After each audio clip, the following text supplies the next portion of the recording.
So no one told you life was gonna be this. Olá, bem-vindos ao C-Pop, o podcast de cultura pop do Correio do Povo. Hoje vamos fazer um programa com sabor meio agridoce. Voltaremos a falar de Friends, mas por um motivo meio triste, porque no último sábado, o Matthew Perry, que fazia o Chandler na série, foi encontrado morto, afogado. E daí hoje a gente vai aqui tentar relembrar um pouco dos momentos dele da série, os problemas pessoais que ele teve e que ele superou, né, ao longo da carreira e até do período pós-fama de Friends. E também tentar entender um pouco por que essa... Partida? Não, essa química do Friends é uma coisa que passa gerações, assim, né, que vai desde crianças menores até jovens, pessoas com mais idade, meia idade, enfim, é um seriado de, sei lá, 3 décadas atrás, né? E que ainda tem novos fãs e fica renovando o seu público. Para isso, tô aqui com a Maureen Xavier de novo. Tudo bom, Maureen? Márcio, infelizmente, né, não é o melhor assunto para estar aqui, mas Não. sim, estamos aqui. Flávia Simões, tudo bem, Flávia? Tudo bem, Márcio. Friends é sempre um bom assunto, né? A causa que a gente tá aqui é só meio triste. De verdade. Sempre bom relembrar Friends. Então, Thiago, sobe a trilha e vamos lá. When the rain starts to pour, I'll be there for Então, o Matthew Perry tinha 54 anos e passou cerca de 10 deles vivendo Chandler no Friends, que foi uma série da rede NBC, que foi ao ar de setembro de 94 até maio de 2004. Todo mundo aqui já deve ter visto, ou ouvido falar, ou leu alguma coisa sobre o Friends.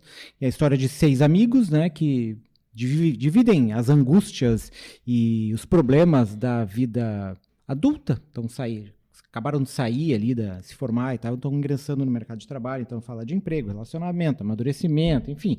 Dilemas. Tudo num tom cômico, porque é uma série de comédia, né? Mas esse resumo é quase desnecessário, porque dificilmente hoje quem acompanha as séries não tem essa percepção do que é Friends, ou do que foi Friends.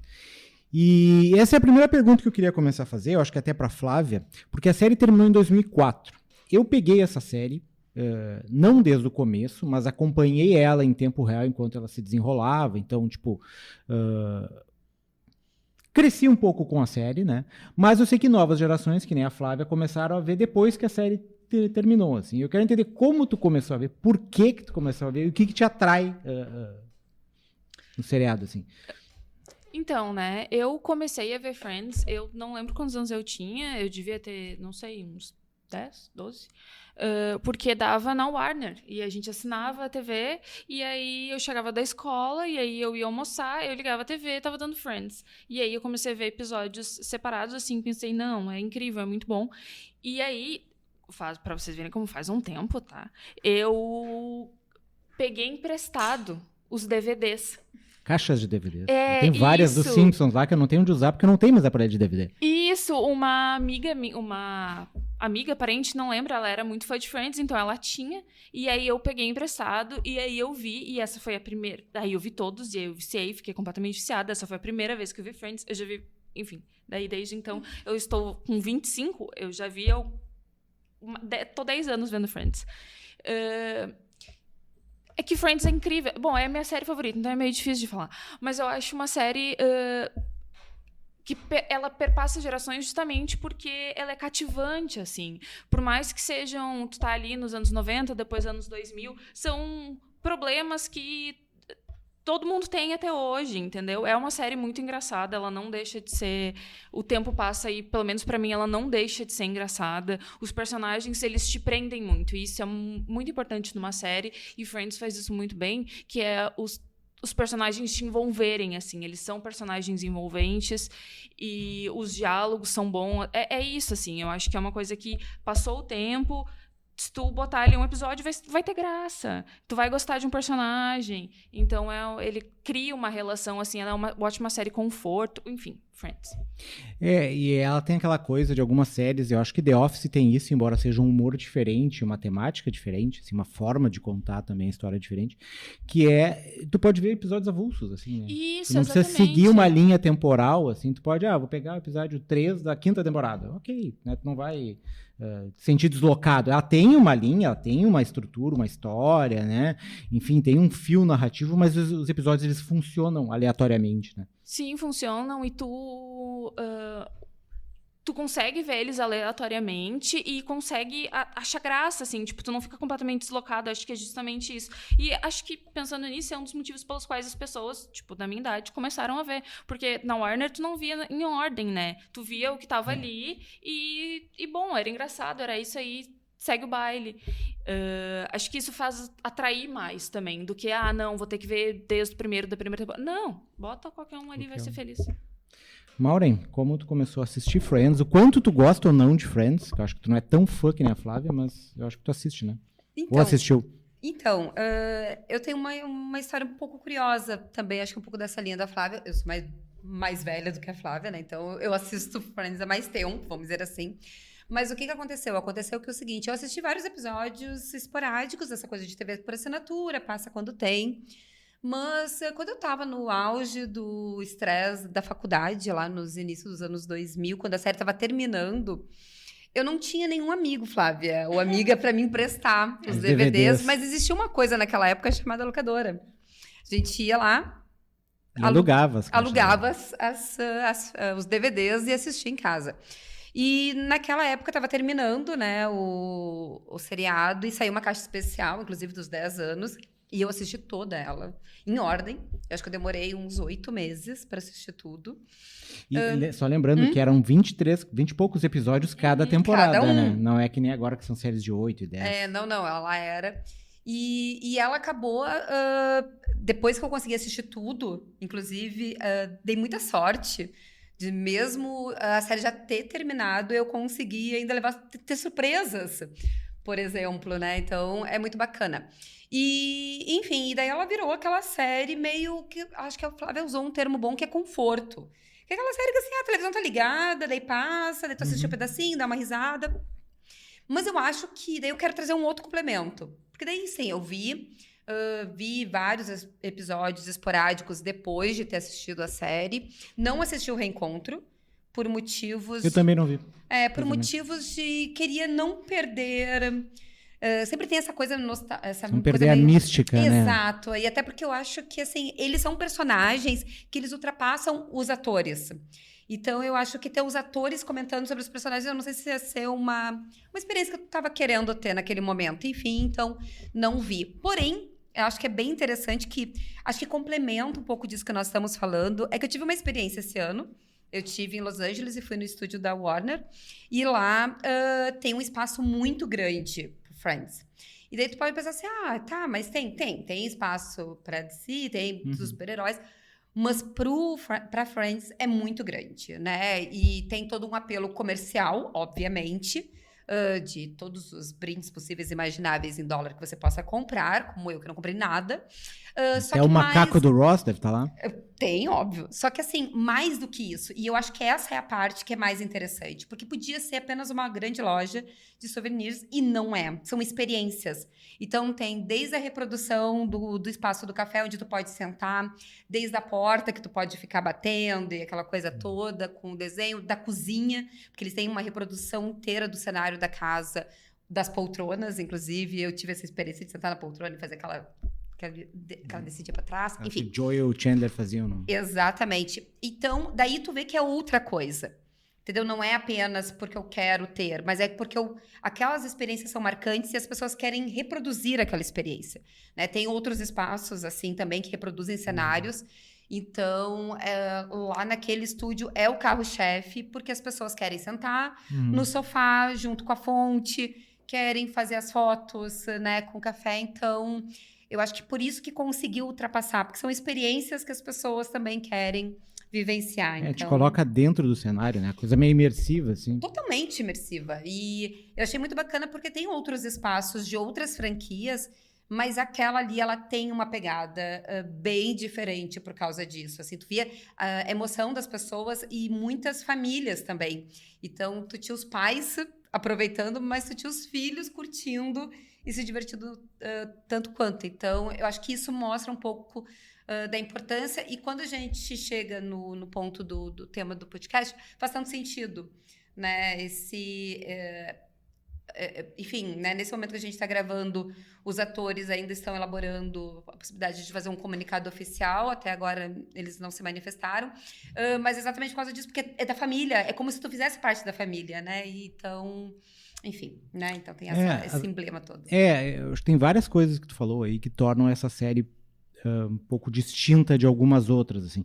Ela surgiu numa época em que as séries, não que não existissem séries, elas sempre existiram, né? O pessoal consumia esse conteúdo que se chamava de enlatado nos anos 80, a Bangu, assim, mas elas tiveram uma nova guinada ali no final dos anos 90, começo dos anos 2000, assim, e eu acho que Friends foi um dos carros-chefes esse impulso para essa produção de séries, né, e que mudou um pouco a cara da televisão norte-americana, assim.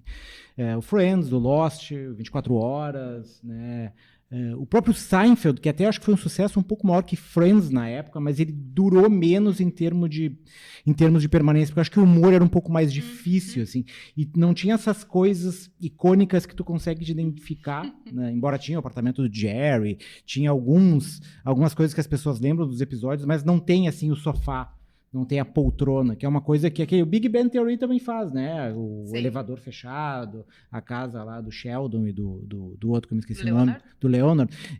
Então tem alguns elementos assim que tu não só te empolga com a história, mas são símbolos do programa, né? Que tu olha aquilo ali, o logo do café e tal.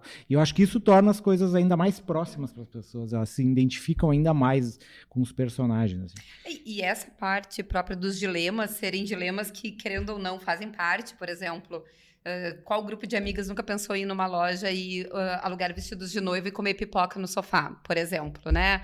Ou ainda quem nunca sofreu para botar um móvel dentro de casa e ter que subir na escada e não querer pagar pela entrega, só para citar alguns, né? Eu acho que um dos os pontos de Friends, assim, é justamente que faz tu gostar muito da série, e aí a gente entra de novo no tema do podcast, é que eles se tornaram muito amigos, né? Tu citou justamente que eles ainda não se pronunciaram, porque de fato eles eram muito amigos, assim, real, muito próximos, e tu consegue sentir essa química e como eles se identificam e como eles são meio personagens deles. Entrando no Matthew, por exemplo, ele era meio Chandler, assim, o humor dele era meio Chandler, a Courtney Cox, ela é meio Mônica, ela até vira e mexe, faz umas piadas sobre isso, porque ela é meio assim, e eu acho que tudo isso contribui para que a série permaneça e cative tantas pessoas de diferentes idades. Acho que é um pouco disso também. Vários elementos que complementam a série e deixam ela o que ela é hoje, né? O que é estranho, porque ela consegue... atingir diversas gerações. A Flávia começou a ver com 10 anos, ela falou, 12 anos, tipo, uma criança. Meu afilhado também teve uma experiência parecida, eu acho que ele gostava, né, mais ou menos dessa idade, 10, 11, 12 anos, assistir os episódios. Mas ela é uma série que ela tem, hoje ainda, é criticada por alguns pontos ali, que não envelheceram bem. Não envelheceram bem, era o contexto da série, mas mesmo isso não impede que ela seja consumida e tal. Que é o caso de ser pouca diversidade no elenco, né? Eram, sim, 6 brancos, héteros, enfim. Algumas piadas homofóbicas. Eu não me lembro se tem piada racista, mas eu sei que homofóbica tem várias. O Chandler, por exemplo, é um que está sempre nessa dualidade, assim, não sabendo lidar muito, acham que ele é gay ou que não é. O pai dele acaba transicionando, né? Então, vivido pela Kathleen Turner nas temporadas subsequentes, isso é um grande drama para ele lidar com o pai e tal. Então, tem essas coisas que hoje a gente olha e vê, mas mesmo assim as pessoas conseguem consumir e não causa uma estranheza maior ainda. As pessoas ela não inviabiliza a série para novos públicos, assim, mesmo no novo contexto. Eu acho, em parte, que é talvez da maneira a maneira do tom engraçado, que mesmo sendo errada, ela ainda consegue ser digerido, vamos dizer assim, né? Enfim, porque, por exemplo, tu pode pegar a própria questão da Mônica, né? Que quando era jovem, ela era gorda e todo o processo que ela tem ali, então... até às vezes o tom, né? Não sempre. Eu revi outro episódio, acho que foi ano passado, que eu ainda olhei e disse assim, isso ficou. Mas também tem outras coisas que fazem sentido. Por exemplo, como 6 amigos que não têm exatamente um trabalho conseguiriam alugar um apartamento Mas né, em Nova York. Sim. Mas isso é coisa das séries também, facilita bastante. Era da avó, Era da avó, né? Mas... essas questões assim de liberdade, Realismo. de realismo, assim, até tudo bem, a gente engole e faz parte, né? A série é pra isso mesmo, é pra divertir, pra trazer elementos diferentes, então acaba não inviabilizando. É mais essa questão mesmo de alguns problemas que não envelheceram tão bem como a Maureen falou. Mas mesmo assim as pessoas conseguem assistir e achar graça e ver de novo, e ver de novo, e ver de novo, e relembrar de episódios, assim. E esperar, inclusive, porque sempre, às vezes tem uns episódios que tu fica esperando porque tu sabe que tipo, vai acontecer determinada coisa. Não.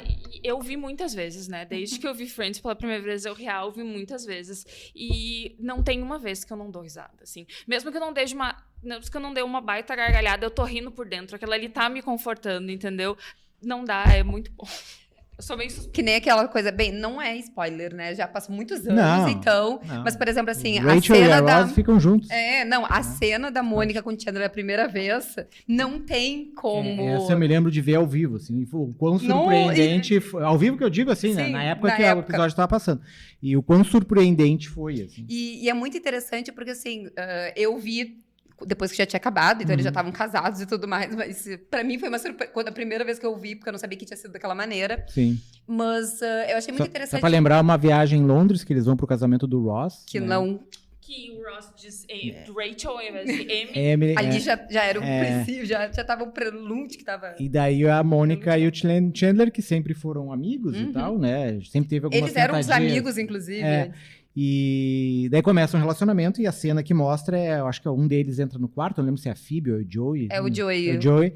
E daí quando ele sai, eles tiram a coberta e sai um deles de baixo ali. A Mônica que sai. Não, e é muito sai debaixo da interessante coberta. porque, assim, essa cena especial, não vou me lembrar agora onde eu vi, mas eu li, na verdade, que era um receio muito grande que os roteiristas tinham de fazer isso, porque podia dar certo, podia dar errado, e podia dar muito errado, né? Porque ali era terceira, quarta temporada, tu tinha a possibilidade de unir 2 personagens e tu não ter como separar eles. E como não separar eles se, por exemplo, a química não desse certo. E já tinha um casal mal resolvido ali, que era o negócio do Ross e da Rachel, Exato. Né? Então, assim, não dava pra ser vários amigos, né? Mas o que acontece? Eles gravaram aquela cena e daí eles fizeram 2 coisas. Uma, eles gravaram aquela cena várias vezes e eles gravaram exatamente a mesma cena e eles gravaram com públicos diferentes antes da edição final. E qual foi o resultado? Todas as vezes a reação do público era a mesma. Mesmo quando já tinham, né? Porque eles fazem algumas gravações com o público. Então, aquela coisa assim, eles fizeram 2 e toda deu certo. E eles ainda optaram por fazer outro dia, exatamente para ver se daqui a pouco não tinha um grupo meio viciado. Enfim, aquelas coisas bem de estúdios que nós estamos falando. E todas as vezes deu certo. E prova disso é que o próprio percurso que o personagem... por meio do ator, passa na série após isso e consegue, né, manter o casal firme e forte. Pois é, eu pegar esse gancho aí do casamento dos dois, porque eu tava lendo alguns trechos que foram publicados da biografia do Matthew Perry, né? E ele conta que no dia da gravação, se eu não me engano, desse episódio... Não, na gravação do casamento dos dois, se eu não me engano. Ou foi do pedido de casamento. Ou do pedido de casamento. Que seria um dos pontos altos do relacionamento dele com a Mônica. Ele termina de gravar e sai dali para uma clínica de reabilitação, porque ele estava enfrentando problemas com álcool, com bebida, drogas, enfim. Né? E até ele cita que a Jennifer Aniston, que interpreta a Rachel, disse que ele sentia um cheiro de álcool nele enquanto estava gravando. Assim. Então, foi uma maneira que o Chandler, no caso não o Chandler, mas o Matthew Perry, não conseguia lidar com aquela avalanche que deve ter caído sobre todos eles, porque a série ficou muito famosa ao longo do período que teve no ar, e cada renovação de temporada era um pedido de aumento ainda maior, e eles pagavam e bancavam, então imagino para atores que não tinham feito nenhum grande papel, talvez com exceção da Mônica, né, Que era do Pânico. que era do Pânico, começou, acho que lá gravando um clipe com Bruce Springsteen, lá nos anos 80. Ela dançando, depois eu te mostro, amor. Sei também. Ela dançando com Bruce Springsteen lá em meados dos anos 80. Mas tirando ela, os outros eram todos meio desconhecidos, assim. E a vida muda, assim, da noite pro dia, né? E ele talvez não tenha conseguido lidar um pouco com isso, daí teve problemas de saúde mental, enfim, todos os problemas que ele teve que superar. Antes de chegar nos problemas mentais, eu quero que vocês falem um pouco qual é a importância do Chandler pro grupo, assim, o que vocês acham que ele trazia de diferente, porque ele era um dos meus personagens favoritos, não sei porque ele tinha um humor bem parecido com o meu, assim, mas ele era um dos que eu mais gostava de ver, muito mais do que o Joey, que era aquele gostosão meio tapado. Meio infantil, meio tapado, e o Ross, que era meio sem sal, assim, né? Aquele cara, né, tipo, não sabe o que é da vida. Só a Rachel salvava ele. Só a Rachel funcionava mais pela dinâmica dele com a Rachel ou com a irmã, às vezes, do que propriamente pelo personagem em si. Mas, enfim, quero ouvir de vocês um pouco como é que vocês viam o Chandler e o que ele trazia de importante pro grupo. Ele é o meu favorito, né? Então é meio de... Ele é o meu favorito sempre, assim. Eu acho que o Chandler... O humor dele é as piadas mais engraçadas e em construção de personagem, pra mim, assim, ele é o melhor, porque ele tem toda uma... não é bem uma história, nenhum deles tem uma história muito, né? Mesmo a Phoebe que morou na rua, um ladrão cuspiu na boca dela. O mesmo, assim... ele as tem... mães morreram, né? Mães se suicidaram. Não, é uma coisa... E sem contar a irmã gêmea ainda, né? Mas tudo bem. O Chandler, ele tem uma história dentro da série que é muito gostosa e que vai te pegando e que... Bom, o humor dele, o jeito dele, como ele complementa pra mim, ele é um... eu não sei, ele não é...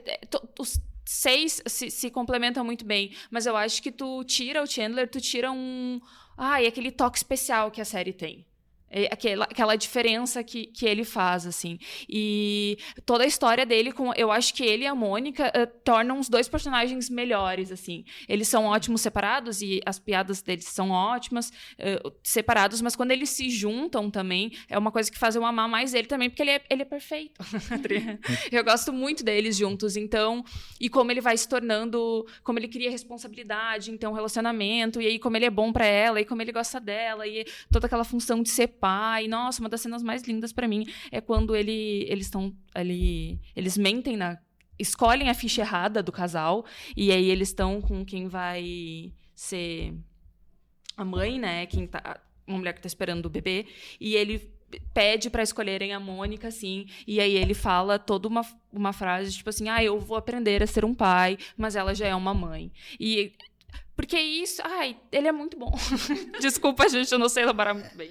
As memórias, né? A cena que eu me lembro entre os dois, assim, que era uma das que eu achava mais engraçado e que mais me marcou, acho que foi logo que eu comecei a ver a série, tava nesse período, assim, que é aquele episódio em que eles vão passar um fim de semana na praia, e daí a Mônica sofre uma queimadura de água viva, e alguém tem que fazer xixi nela, e no fim é o Chandler que faz e tal. E naquele episódio ele já dá em cima várias vezes dela ali e tal. Eles discutem uma coisa de, tipo, se a gente ficar velhos e ninguém casar com ninguém, a gente se casa a gente casa pra poder...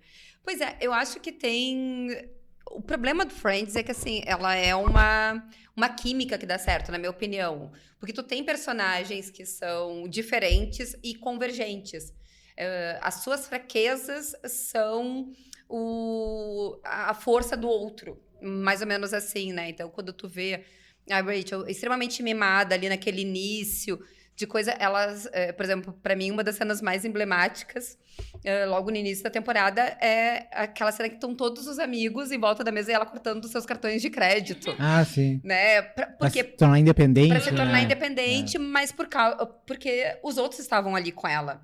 Né? Então, é uma pegada que pega na série muito importante ao longo dela, porque tu tem vários relacionamentos paralelos, não, mas vários relacionamentos fixos, mas entre eles tu tem conexões que são muito específicas, né? Por exemplo, uma das cenas que eu acho também sensacional é quando tá a Rachel e o Chandler comendo o bolo do chão, porque eles ficam brigando o episódio inteiro por causa que eles roubaram o bolo da vizinha e tal, e o bolo era muito bom, e depois o bolo cai no chão e os dois ficam comendo ali. Então, tu tem vários momentos né, que são engraçados, e que há esse compartilhamento das suas fraquezas serem serem a fortaleza dos outros, os outros serem, né?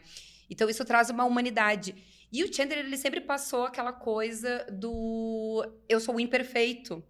Eu tô sempre ferrado, né? Eu tô sempre ferrado. Tipo, nada dá certo comigo. Eu nunca consigo ficar com ninguém. Eu nunca consigo ficar com ninguém, eu sempre falo besteira, o Joey, né, ali morando junto, mas é o cara que tem a maior conta bancária, né, porque inclusive qual é a profissão dele, né? Momento, Grande mistério da série. momento qual era a profissão dele, né? Isso valeu um apartamento, inclusive. Mas enfim, então eu acho que ele trazia esse complemento, né, extra. E sim, eu acho que ele com a Mônica foi um risco muito bem bancado. Porque como eles evoluem juntos e como eles permitem cenas sensacionais, né? A Phoebe vendo os dois se pegando do apartamento do Ross quando ele vai alugar. Exato, e por aí vai, assim, então... Os personagens vão descobrindo aos poucos, né? Até que chega um ponto que só, acho que o irmão dela não sabe, né? O resto todo mundo já sabe. Exato. Então, acho que... E além disso, tu tem a própria evolução da idade, né? Das coisas que antes eram desafios e que agora estão melhores e assim por diante. Enfim, mas eu falo tudo isso porque eu acho que eu não consigo imaginar a série sem ele, né? Eu não consigo imaginar um episódio que não tenha ele. E isso me faz imaginar o quão deve ter sido desafiador para todos eles enfrentarem junto. Por exemplo, não era um colega de trabalho que estava passando por um momento de dificuldade e estava saindo, não. Era todo um trabalho conjunto de vamos fazer isso dar certo. E por que eu cito isso, né? Porque ele mesmo disse, como tu tinha comentado no primeiro capítulo do livro, de, por exemplo, assim, quando eu estou magro, era excesso de comprimidos. Quando eu estava mais gordo, que é a cena que a Mônica pede ele em casamento, eu estava muito acima do peso. Quando tu vê essas histórias e relembra ou assiste novamente, fica muito claro. E eles não se deixaram, né, assim, porque tem declaração dos outros personagens antes desse episódio de agora, que eles falavam sobre isso, né, de como eles estavam juntos, passando pelas mesmas coisas. E como foi difícil o pós, né, porque tem muitas discussões na época também, porque depois eu li e fui ver, de como encerrar a série. Porque daí tu tem um problema também, e a gente já viu isso em outras séries, que começam muito bem, atinge seu ápice, e tu não sabe como acabar com ela, né? Pra que todo mundo fique bem. A Jennifer Aniston, acho que a gente pode dizer que foi a que acabou tendo... Melhor se deu, não acho? Melhor se deu, porque junto com a Courtney Cox, né? mas ela conseguiu construir também uma carreira com um personagem, tentando sempre fugir da personagem da Rachel, mas ela conseguiu, né, ter o seu destaque como os outros personagens da sua maneira. E o Chandler, o ator, no caso, teve ali, né, algumas tentativas, sempre na área mais ou menos do humor, mas nunca foi, né? Nunca vingou. Nunca vingou. Né? Sempre foi teve uma série dele, eu não cheguei a assistir porque ela só passou nos Estados Unidos, se eu não tô enganada, que teve 2 temporadas, foi super bem elogiada, mas não foi renovada. O Joey também não, né? O Joey teve um spin-off dele. Foi 2 temporadas, 2 ou 3. E também não funcionou. Ele também é um ator que não... Matt LeBlanc, né? Que não aparece tanto, assim, ao contrário do David Schwimmer, que é o Ross, que volta e meia a gente vê fazendo ponto em filme, em série, a Courtney Cox, que nem a gente falou, que trabalha no Pânico e também participa de outras séries, e a Jennifer Aniston, que daí essa aí foi a que melhor se deu, com exceção do casamento dela com o Brad Pitt, e todo o resto meio que funcionou pra ela, né? Mas depois ela também encontrou outras pessoas interessantes pelo caminho. A fila anda. Acho que a Jennifer, né, desses, assim, ela é a mais Jennifer. Tipo... O que eu tô querendo dizer é que o Matthew, ele é ótimo, eu gosto muito dele, e ele é o Chandler, mas ele é muito Chandler, e ele disse isso no final, que ele ficou meio... que ele não ficava triste que as pessoas só lembrassem dele por causa de Friends, mas assim, ele é o Chandler, a Jennifer Aniston é a Jennifer Aniston, porque ela tem vários outros filmes e tudo mais, a Courtney Cox também, embora, mas ela... Tu olha pra ele e pensar assim, ela fez alguma série, mas acho que acho que talvez ele e o LeBlanc também são muito os personagens dele. Era uma coisa que ele não queria muito, porque ele queria, de fato, ajudar as pessoas com a história dele, ajudar pessoas com dependência química. Ele diz isso na biografia dele. Mas bom, não tem como não, né? Pegando um gancho do que a Maureen falou ali, de como a série acabou, porque eles foram evoluindo, foram crescendo e tal, e isso era o motivo pelo qual eles falavam que não pretendiam voltar com a série, né, fazer uma nova temporada, porque agora os personagens já estavam adultos, já estavam casados, e todo aquele ambiente de jovem, classe média, WASP ali, já meio que não existe mais, né, eles já são mais velhos e tal, seria um programa de meia-idade. Não, e de vida real daí, né? De meia-idade, assim, uma coisa... Acho que não funcionaria tanto, como também não funcionou tanto esse reboot Reboot não, né, mas essa nova temporada da Sex and the City aí. Porque, tipo, as características da época, as características todas são diferentes. Tanto a época, a maneira como as pessoas veem série hoje, a possibilidade que tem, enfim, várias outras coisas. Naquela época, tipo, a gente não tinha streaming, então as pessoas normalmente se reuniam e assistiam e viam Friends todos os dias, no mesmo horário, né? Com exceção da gente aqui que viu pela TV a cabo, mas lá nos Estados Unidos as pessoas viam na NBC no horário que era da série do Friends, a mesma coisa com Seinfeld e todas as outras, isso meio que se perdeu já. E essas séries eu acho que elas têm muito dessa coisa meio comunal, assim, de tu assistir junto com os outros, e comentar, e rir, reunir grupo de amigos para ver e tal. E quando tá cada um vendo a sua série no seu ritmo, isso muda um pouco. A Maureen já tocou aqui um pouco na questão da vida pessoal do Matthew Perry, dos problemas que ele lidou, assim, e a gente não sabe ainda a causa-morte, necessariamente, por que ele morreu, se foi um acidente, né, se foi mal súbito, enfim, tá tudo meio que aberto, embora com pessoas que tiveram com problemas com drogas, quando as pessoas morrem, geralmente, a primeira hipótese que é levantada é essa, né, de que foi uma influência, uma recaída, enfim. Mas a gente não tem nenhum indício disso ainda, né? Pois é, então, né? Daí entra uma outra parte que o mundo das celebridades é bem cruel, inclusive, né? Porque desde a primeira informação, acho que tem que haver, e eu acho que infelizmente é porque isso vende, né? Isso gera acesso e tal, mas assim, uma pessoa que teve a coragem que ele teve e conseguir fazer, porque eu acho que assim, tu tem uma coragem muito grande, porque pessoas que sofrem com depressão, que é o caso dele, que ele chama de a dor, né, na biografia dele, é uma dor que não é desejada, né, tu não tá... e ele diz isso, inclusive na introdução do livro, né, eu tinha tudo, mas ainda não era não dava conta do que eu estava sentindo. Então, essa dor, que, enfim, pode ser uma depressão, pode ser um outro conjunto de fatores, ela é devastadora na vida das pessoas. Então, tu conseguir sobreviver a ela diariamente já é uma vitória que deve ser celebrada, e que ele disse isso com muita clareza e com muita honestidade. Né? Honestidade é aquela coisa assim, olha, reconheço e tô tentando. Então, isso por si só é muito importante. Só que, claro, no momento que tu tem uma exposição tão grande dessa maneira, tu abre brechas para outros entendimentos, né? E principalmente para possíveis especulações do que aconteceu. Então, o jornalismo de celebridades, principalmente nos Estados Unidos, que tem ainda uma pegada bem mais, vamos dizer assim, sensacionalista. Afinal de contas, a gente só sabe que alguém morreu se deu no TMZ, né? Exatamente, né? E também tem uma maneira meio não tão ética, assim, de como eles conseguem muitas informações.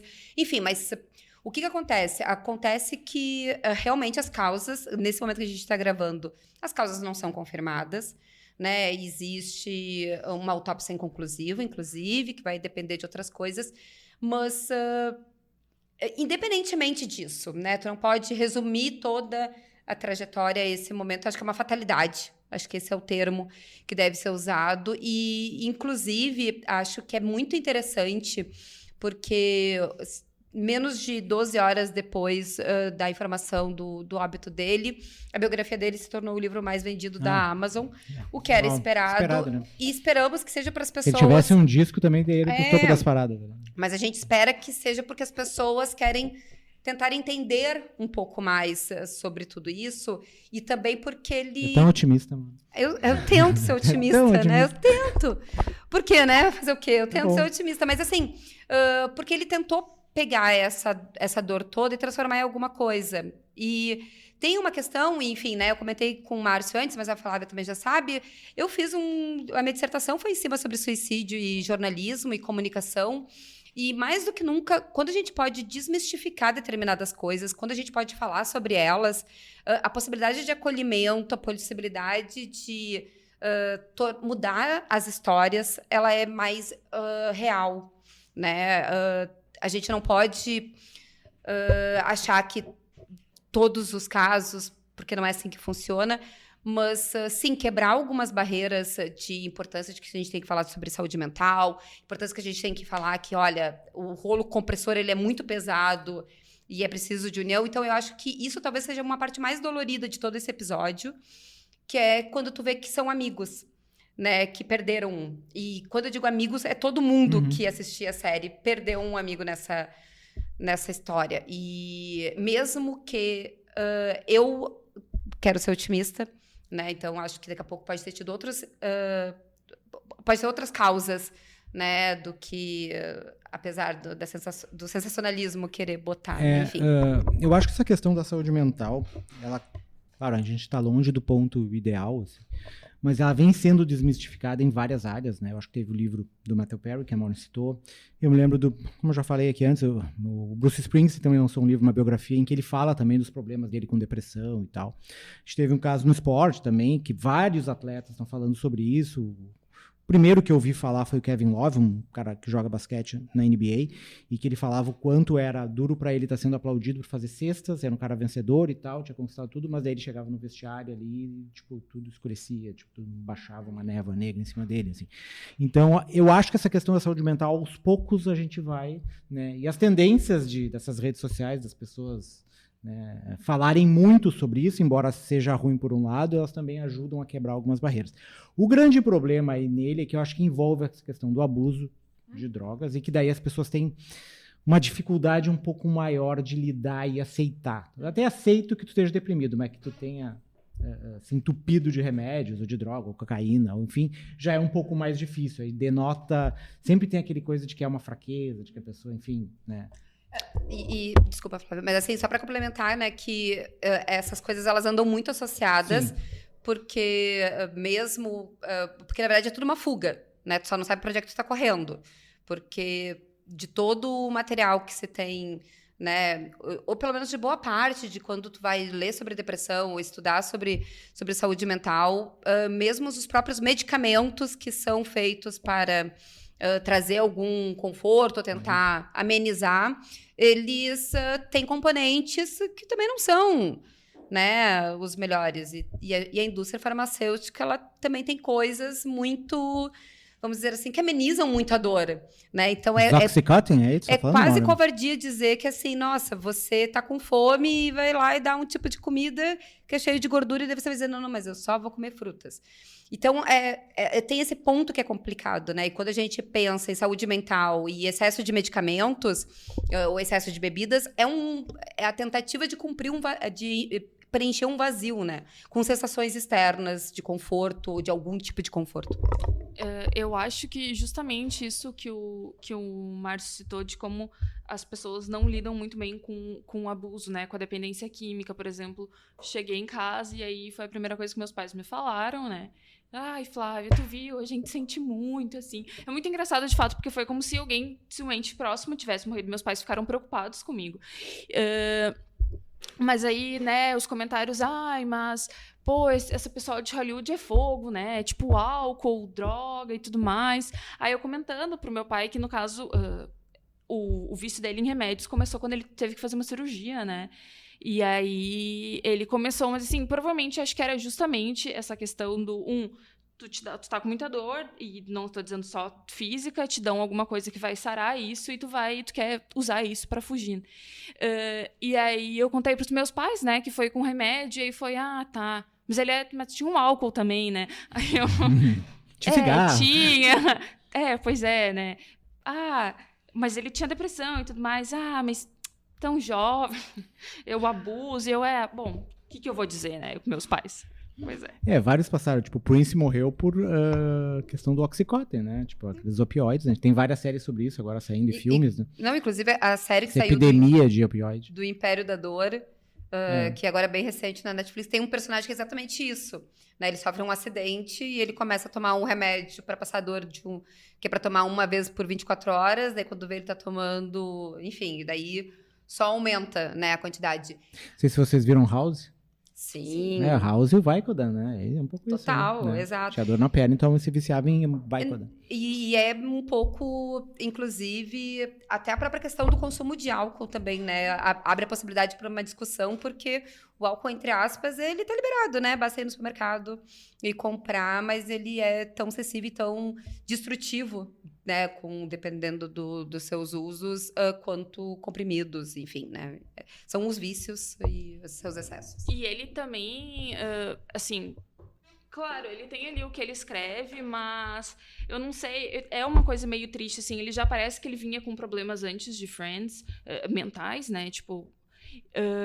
e ele passou por experiências meio assim, primeiro foi uma que o joelho, alguma coisa assim, depois ele ficou entre a vida e a morte, tipo assim, com 2% de chance de sobreviver, mas continuou. Eu acho incrível também o fato de que a gente via Friends e aí, quando tu tá vendo, tu percebe que ele começa uma temporada magro, outra temporada acima do peso, e tu consegue ver, mas ainda assim, ele não deixava de ir, né? Ele continuou, nem temporada... Tem episódios que ele gravou e saiu de uma clínica de habilitação, gravou, voltou para a clínica de habilitação. E aí eu acho, assim, é um esforço mental que tu tem que fazer muito grande. Assim, mais do que um esforço físico, é um esforço mental muito grande. E ele continuou, e eu acho que isso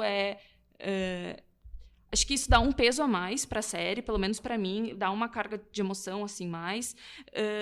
E eu acho que mostra também muito aquilo do que eu citei no começo, que é a sintonia que eles tinham entre eles, porque eu não acho que você conseguiria estar nessas condições, vivendo nesse ambiente, se você não trabalhasse com pessoas com quem você realmente gosta e que estão ali para te dar um suporte. Acho que Friends mostra tanto nos bastidores quanto dentro da série, como um círculo de amigos e como pessoas ao teu redor são tão importantes para tu, enfim, seguir das coisas mais simples da vida, do tipo, eu estou apaixonado por fulana e fulana não está apaixonado por mim, quando tu olha pros bastidores, de fato, não, tu tem um amigo que tem todo um problema, que tem, enfim, e tu tá ali, eu acho que, enfim. A importância da rede, né? Sempre. Para terminar, eu queria pedir duas coisas para vocês. Uma cena... Isso não estava combinado, gente. Não. É sempre pegar de surpresa, é sempre melhor. Até porque se vocês demorarem para pensar, o Thiago edita depois. Aqui.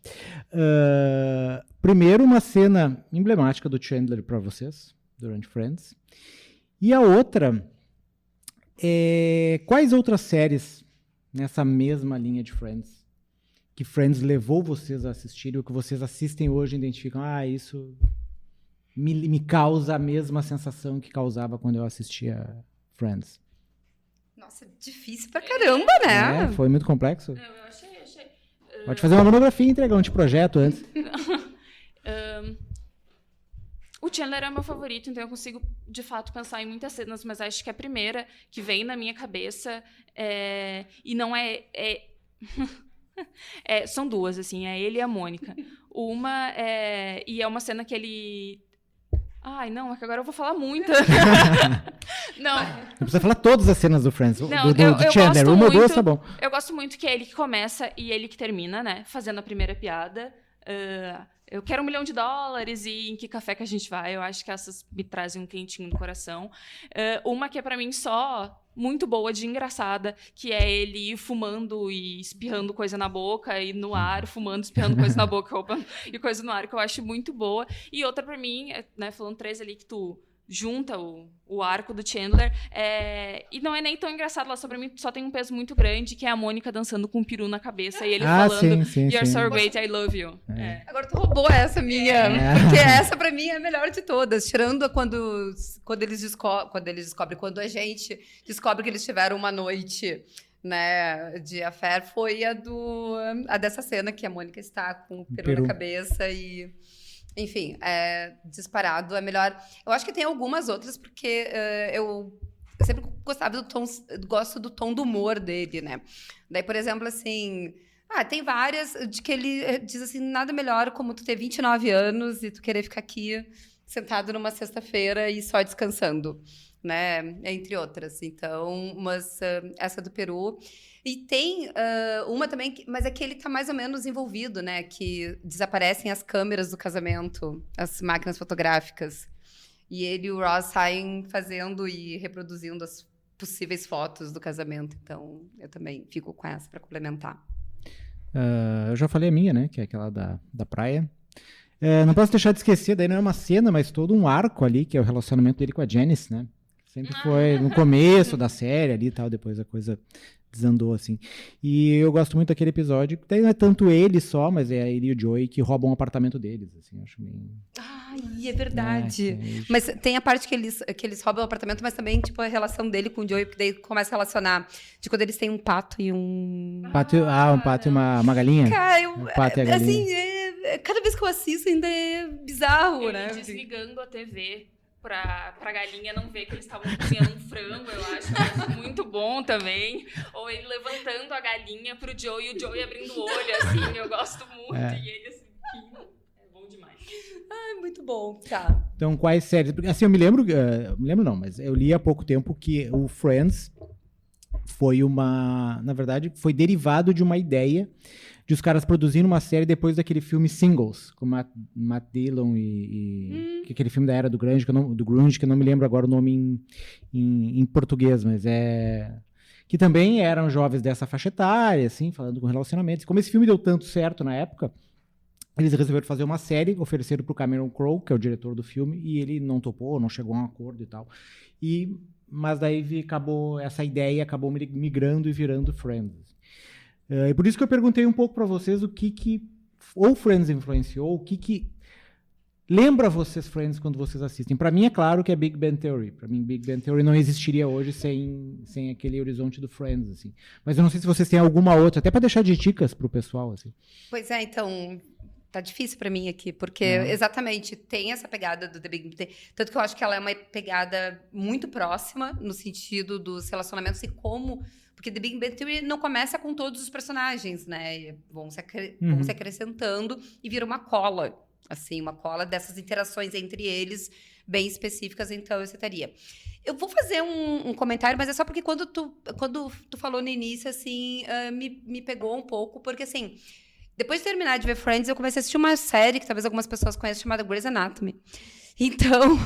Super cômica, assim. Super cômica, só que não. Muito engraçada. Mas, assim... Super divertido, comfort food.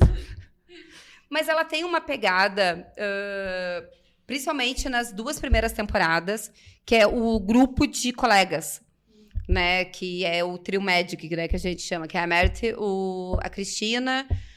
a Izzy, o George e o Karev. E eles têm essa coisa, tipo, eles vão morar juntos e tal. Então, eles têm umas intimidades, assim, dessa coisa de rotina de vida. E um paciente morre, essa coisa de rede de apoio, assim. Mas as 2 primeiras temporadas, né? Até porque depois, enfim, vamos deixar assim, né? Aquela série que dá pra fazer aquele joguinho de shot, né? Se tu conseguir chegar no final do episódio sem chorar, tu toma um gole de tequila, assim. Daí tu chora tudo que tem pra chorar e mais um pouco. Mas assim... Só não dá pra ver 5 episódios em sequência, porque daí... Não, é impossível. No máximo, assim... Tá, não é a temática, mas só pra informação desnecessária, assim. Mas, por exemplo, assim, eu tive um grande problema pra assistir o episódio da despedida do Derek. Derek é o Patrick. Patrick Dempsey, tá. Que fazia o par com... E eu precisei de uma garrafa de vinho pra criar coragem. E não vou falar sobre a quantidade de lenços que eu gastei, tá? Mas deixa assim. Ele é outro que sumiu, né? Eu nunca mais vi nada com ele. Encantada. Não, eu só consigo pensar não, tem o Encantada, mas tem algumas outras produções não tão conhecidas, né? Teve um que ele era um escritor, mas nada demais. E tem uma outra, assim, que é Mercado Financeiro... meio sombria, assim, tá na 2ª ou na 3ª temporada e essa vale a pena. Eu lembro dele na época do Namorada de Aluguel ali, filme mais antigo. Não, pra mim, que ele fez pra mim, tem o noivo, o melhor amigo da noiva, que é uma comédia romântica bem, bem fofinha com ele. Sabe, né, que esse filme é o amigo da noiva, é a outra versão da Julia Roberts, né? Sim, que eu gosto muito também. Não, só pra deixar claro. Que eu gosto muito. Porque ela é mais jovem, então... Que eu já vi muito também. Tá, o ponto... Pra mim, eu não consigo pensar em nenhuma série no estilo Friends que eu tenha visto. Eu não vi The Big Bang Theory. Mas eu posso pensar em alguma série que me traz o mesmo sentimento que Friends, assim, não tanto quanto Friends, porque, enfim, eu já falei aqui, mas que é The Office. É um humor também, é uma série que tu pode colocar qualquer episódio, eu sempre vou gostar, eu acho muito boa, embora Friends me tenha mais emocionalmente, assim. Então, se eu tivesse que colocar talvez Sex and the City. Eu gosto muito de Sex and the City, bastante. Tem uma dinâmica parecida, embora mais picante, né, no caso. Isso, mas a dinâmica de amigas ali, rede de apoio, eu acho que talvez essas duas, assim, e são comédia, e Sex and the City é da mesma época que Friends, inclusive. A gente não falou daquela série chamada Como Eu Conheci a Sua Mãe. How I Met Your Mother. Sim, não. Mas porque eu acho que ela não faz jus. Não. Por isso que eu não citei. Mas, enfim, pra quem pode achar uma certa similaridade e tal. Tem uma que ela é um pouquinho mais obscura, assim, mas eu assisti. Ela tem uma temporada só, tá na Netflix, ou estava, não chequei se tá, ainda tá. Que é Crashing, não sei se vocês já viram, com a Phoebe Waller-Bridge. A série que ela fez antes da Phoebe. E Fleabag, no caso, né? Que também é um grupo de amigos que eles moram tipo num prédio meio que abandonado, quase abandonado, e daí tem todas essas questões assim de relacionamento, falta de grana, enfim, é bem divertidinho assim, e acho que meia dúzia de episódios curtinhos assim também, essa Crashing é legal assim. Mas é isso, mais alguma coisa que vocês queriam falar de Friends ou do Matthew Perry, ou vamos para as dicas? Tem dica? Óbvio que tem dica, sempre tem dica, dica? Flávia. Eu não... Depois de todas essas dicas. Depois eu posso indicar episódios de Friends, gente. Ótima ideia. Episódios de Friends que vamos vocês- lá. Episódios de Pode. Friends que vocês deveriam rever. Thiago, vamos pra trilha.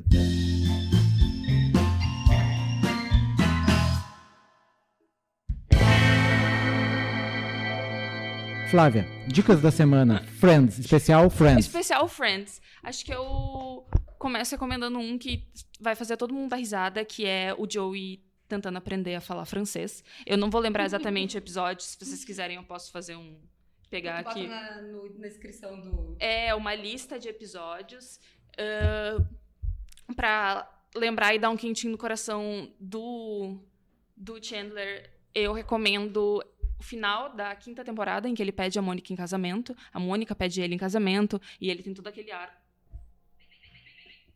Desculpa. E ele tem todo aquele arco ali com o... Essa é da 5ª. É da 5ª? Tá, então não é o final da 5ª. Não, o final da 5ª é minha dica, que é tá, quando desculpa. é de Las Vegas. Vegas. Enfim, todo aquele arco e o episódio em que elas perdem o apartamento. Em que elas perdem o apartamento pra eles, assim, que é muito Friends, assim.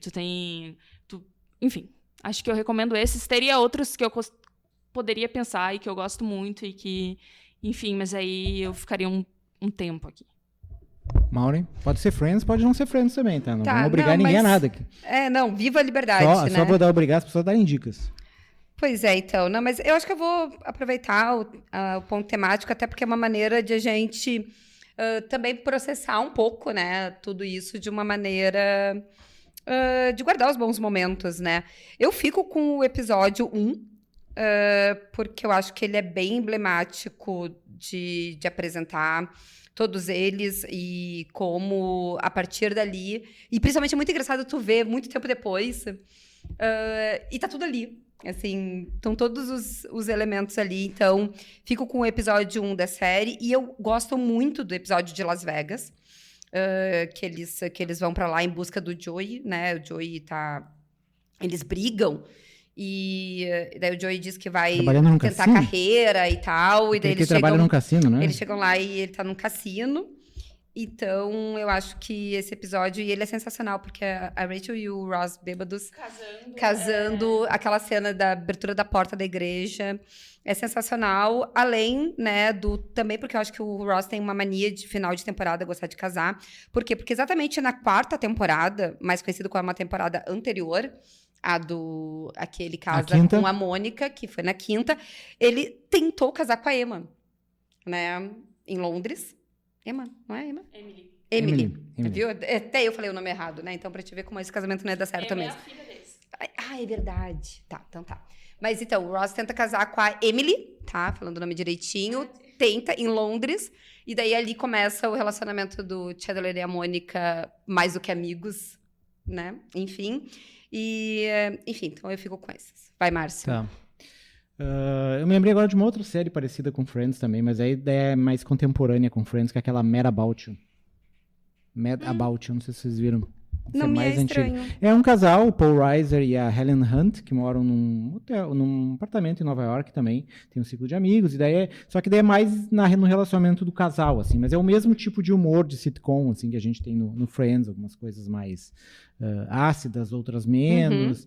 E tem a filha dele, eles têm um filho depois, no metade da temporada, e daí também tem essas mesmas piadas com questões de bebê e tal, de criança recém-nascida, enfim. Mas isso não deve estar em stream nenhum, assim.